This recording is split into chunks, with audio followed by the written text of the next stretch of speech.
cher, qui du coup, si elles coûtent très cher, pour être amorties, doivent avoir beaucoup de déchets. Donc c'est pas forcément, ça ne fait pas partie des solutions, en tout cas adaptées au contexte de l'île de Djerba. Sur les premières conclusions, qu'est-ce qu'on peut dire?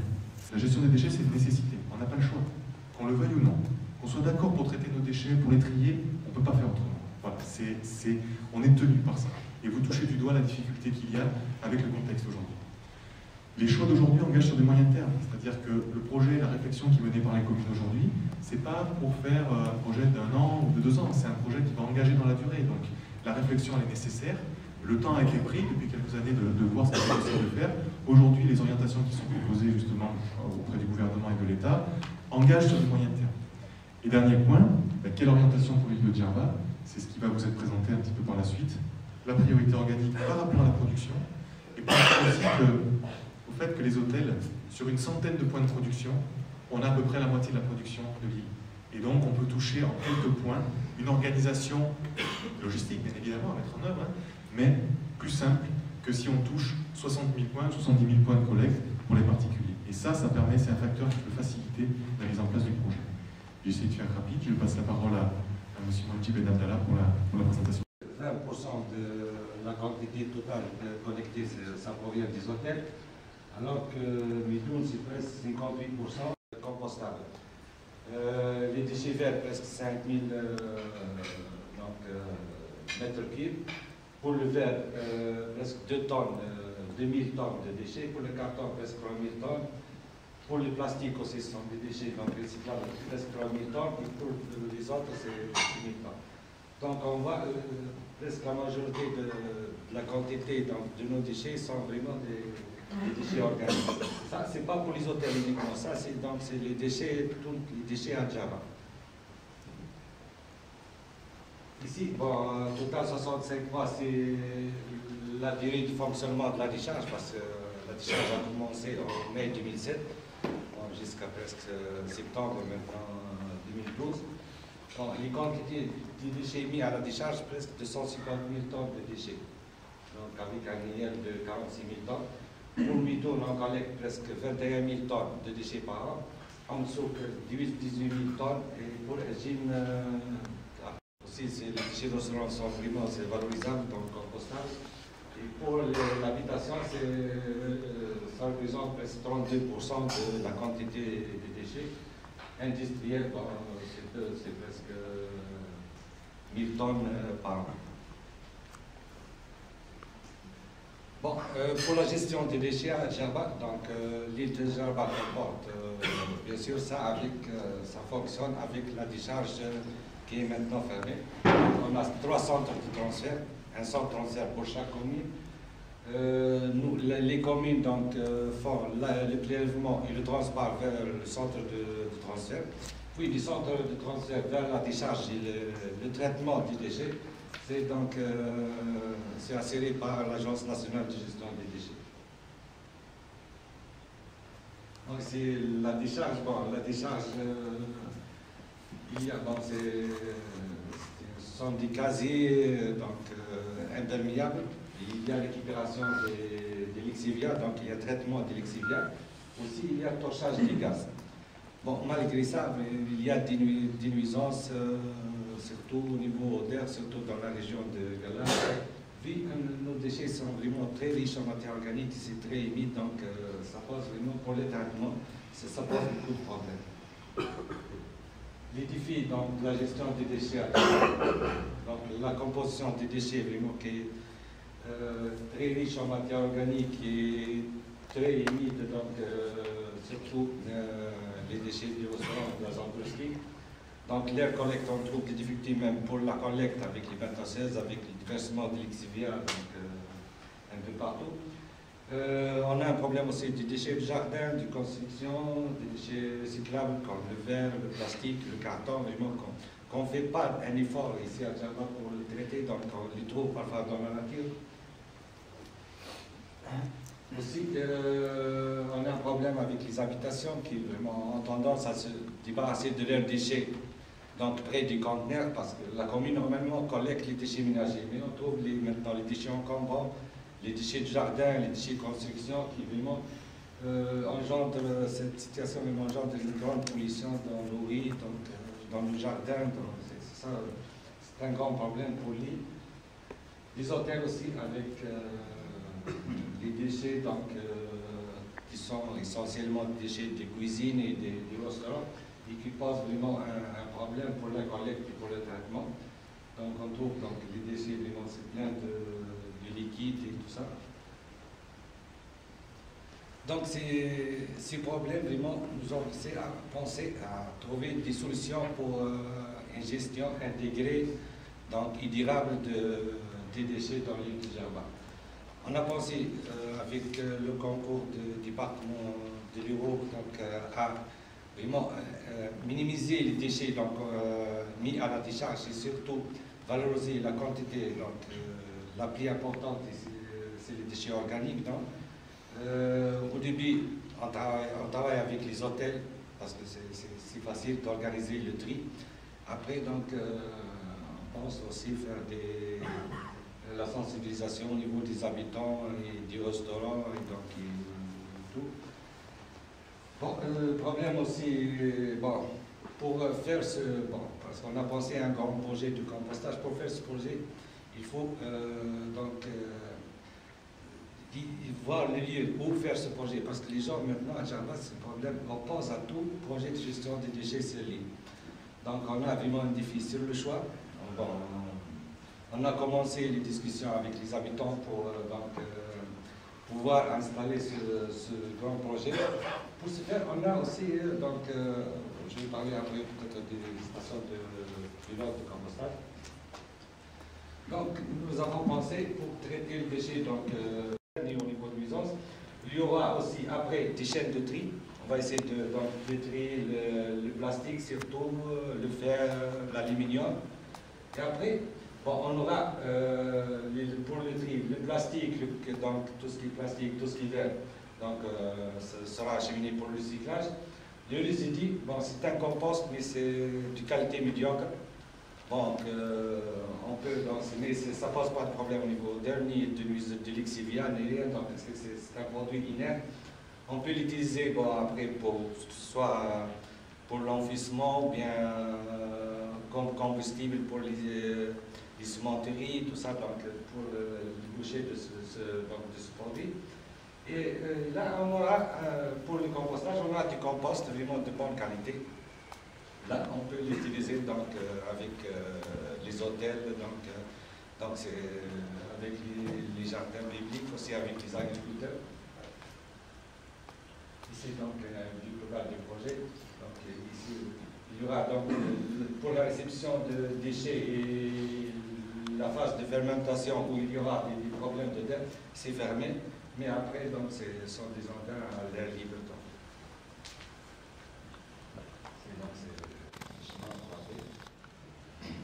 Bon, pour arriver à faire ce projet, on a pensé à donc, faire un projet pilote sur Honsouk, donc pour montrer aux gens de quoi il s'agit, qu'est-ce que c'est le compostage, qui ne pose pas de nuisance.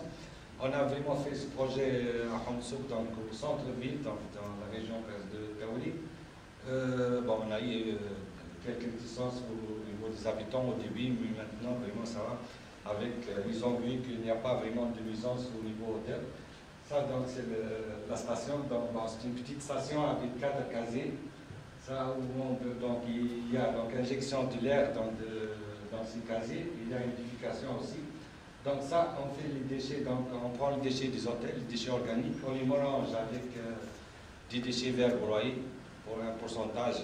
Au début, on a commencé avec un tiers de déchets, biodéchets et 2 tiers de déchets donc, verts. Maintenant, on est presque moitié, donc 50% de déchets organiques et 50% de déchets verts. Bon, les déchets, donc on les laisse ici presque en bas pour une phase de fermentation.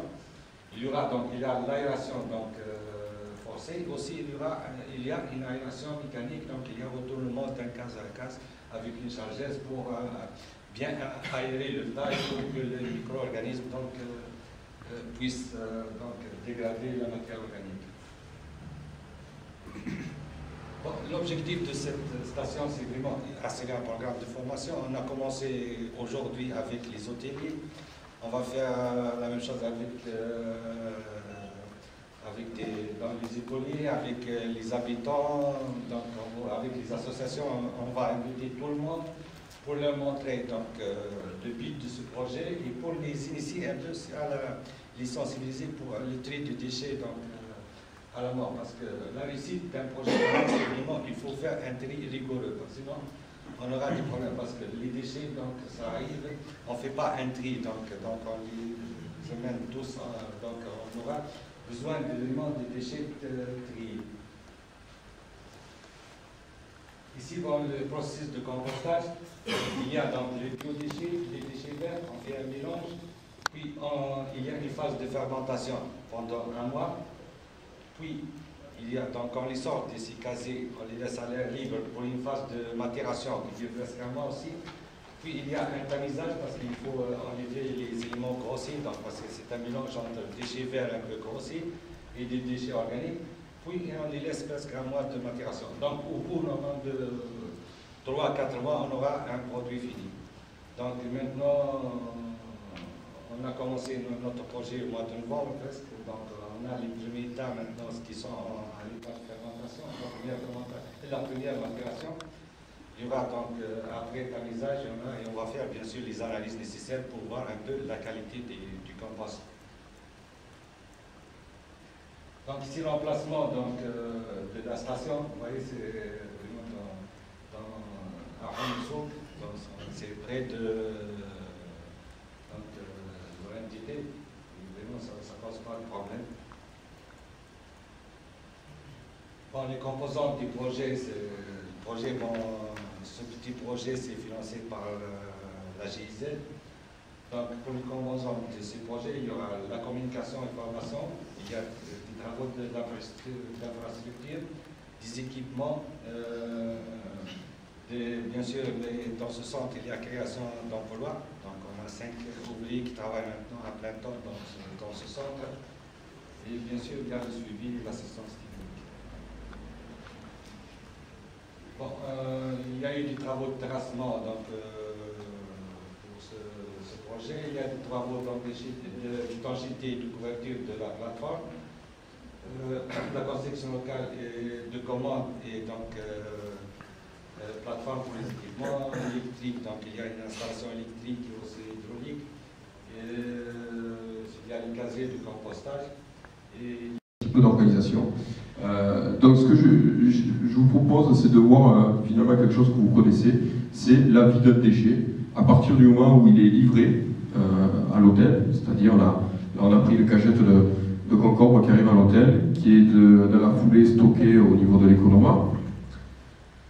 Et puis cette cagette arrive en cuisine et elle est directement passée sur le plan de travail où elle va être préparée.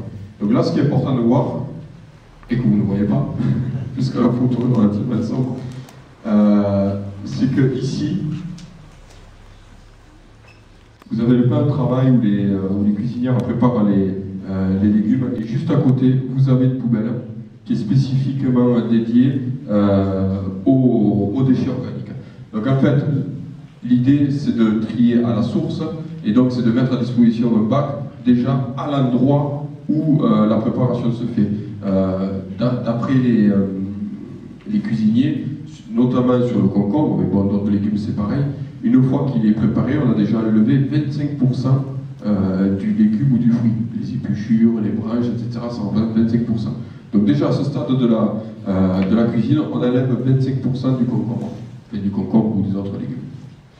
Donc dans la poubelle, vous voyez, c'est le petit focus, un petit zoom sur la poubelle qu'il y avait à côté. Et après, bien forcément, le plat il est prêt. Donc le plat, il part en salle. Et en salle, il y a aussi une autre étape où on peut collecter du déchet, c'est au moment où on débarrasse. C'est-à-dire que là, on va récolter le déchet qui reste dans les assiettes. Alors, je ne vous apprends rien, hein, parce que ce soit chez vous, au restaurant ou pour les hôteliers, vous pratiquez déjà. Mais en fait, très simplement, au niveau du chariot, ils ont mis un bac spécifique pour les biodéchets pour les restes de repas. C'est-à-dire que les serveurs, quand ils débarrassent, très simplement, ils vident l'assiette dans ce bac et ils empilent les assiettes à côté. Voilà. Ensuite, les chariots reviennent à la cuisine. s'il y a des assiettes qui n'ont pas été bien triées, pas bien nettoyées, c'est pas trop un problème, puisque là aussi à la plonge, il y a un autre bac. En fait, l'idée c'est de mettre des bacs à tous les endroits plus ou moins stratégiques, d'où peut être produit un déchet, ou du moins d'où il peut être collecté. Donc là, le bac se trouve sous le plan de travail avec un trou, je pense que tous les hôteliers connaissent ça. Et puis, ben voilà ce que ça donne dans la photo en bas à droite, le bac une fois plein. Et en gros, à droite, vous avez la poubelle que j'ai pris en photo, je trouve ça intéressant. Il trie aussi le pain il mis à part, et les employés en général le récupèrent et puis ils s'en servent pour nourrir leurs poules, leurs animaux domestiques. Comme disait Renaud Piqueval en préambule, finalement, le meilleur déchet à traiter, c'est celui qui n'est pas produit. Ce pain-là, finalement, n'est pas un déchet. Il ne sera jamais un déchet vu qu'il est traité comme un produit et qui part après vers une autre filière. Au final, une fois que la collecte des déchets a été faite, il y a quand même un élément essentiel qui en tout cas à mes yeux paraît assez important, c'est d'avoir un local adapté, si possible avec un point d'eau et qui soit facilement nettoyable. L'idéal bien sûr c'est aussi qu'ils soient reliés à un réseau d'assainissement pour récupérer tous ces jus, mais c'est important lorsqu'on stocke de l'organique d'avoir un local qui puisse être fermé et où on puisse régulièrement passer un petit coup de jet d'eau pour le nettoyer, puisque sinon après on peut avoir des nuisances d'odeur ou des mouches qui viennent, mais ça bien sûr c'est si on laisse stocker et qu'on nettoie pas. Mais bon, ça je pense que vous avez le problème ailleurs aussi avec d'autres types de déchets. D'autres solutions qui ont paru intéressantes aussi, dans ce bac vert, là, vous ne le voyez pas très bien, mais c'est du verre. Donc il y a aussi le verre qui se trie, c'est un autre déchet, alors il fait partie des 25% de déchets restants, et le verre se trie, le carton et le plastique. Voilà, mais ça je ne vous apprends rien, je pense que déjà pas mal d'hôtels, en tout cas des visites qu'on a pu faire dans tous les hôtels de l'île, c'est des choses qui se pratiquent déjà assez régulièrement. Alors certains le vendent, certains le font partir gratuitement, peut-être que d'autres payent, ça on pourra peut-être en discuter. Les employés qui doivent être formés à cela, mais au-delà d'être formés, il faut aussi leur donner des moyens en termes d'organisation et de méthode de travail. Et je pense que c'est là-dessus qu'il faut insister. Ensuite, il faut identifier le contenu des poubelles avec de la signalétique. Important aussi, pour avoir discuté avec pas mal de vos confrères hôteliers, vous avez aussi des problèmes de formation avec du personnel qui tourne, qui change. Ouais. Voilà, donc comment personnel qui est nouveau, très rapidement le mettre dans de bonnes dispositions, tout simplement en mettant de l'affichage sur les poubelles, sur les bacs. C'est pour ça que j'ai parlé de former le personnel et d'informer les clients. Le personnel est formé, les clients sont informés. Et posséder un local adéquat et bien dimensionné pour vos bacs. Une idée préconçue, c'est que souvent on se dit si on trie, on va avoir plus de poubelles. Donc il nous faudra un local plus grand, plus de locaux. C'est pas forcément vrai, vous ne produirez pas plus de volume. C'est juste qu'au lieu d'être dans 2 poubelles de 800 litres, vous aurez une poubelle de 800 litres avec de l'organique et une poubelle de 800 litres avec autre chose. C'est juste la répartition qui sera différente. On arrive à mettre en place un tri relativement efficace. Alors avant de commencer, je vais vous donner juste 2 chiffres. Le premier, c'est la production de déchets faite par un gerbien, elle est d'environ 0,62 kg par jour. Dans la même journée, un touriste, lui, en produit 2,82. Voilà, ça vous donne un ordre d'idée, de grandeur, aussi pourquoi il est important de commencer par les hôteliers, en plus du fait que c'est peut-être plus simple de commencer par les hôtels, mais aussi parce que la production de déchets est quand même importante. Le deuxième chiffre, c'est ce dont vous a parlé Monji tout à l'heure, c'est la caractérisation qu'on a pu effectuer en janvier 2012, c'est-à-dire il y a un an en arrière. Nous étions venus, nous avons fait une caractérisation sur la collecte des biodéchets des hôteliers. Alors une caractérisation, qu'est-ce que c'est? C'est pas compliqué, on prend une benne tasseuse à l'issue de la collecte de tous les hôtels. On a vidé les déchets sur une bâche au centre de transfert, et puis on a trié. On a trié à l'aide de fourches et de pelles, on a sorti tout ce qui n'était pas organique, le verre, le papier, les emballages, les cartons. On avait du textile, on avait du fer, et puis on pèse. On pèse, et à la fin, ça donne ça, on a le tas qui reste au milieu, qui est uniquement l'organique, et on arrive à 75% de déchets organiques. Voilà. Voilà pourquoi aussi le déchet organique, c'est important dans la poubelle, puisque quand on traite l'organique, on traite 75% du déchet. Je ne vais pas revenir sur ce qu'a dit tout à l'heure Renaud Piquemal en préambule sur le fait que c'est un déchet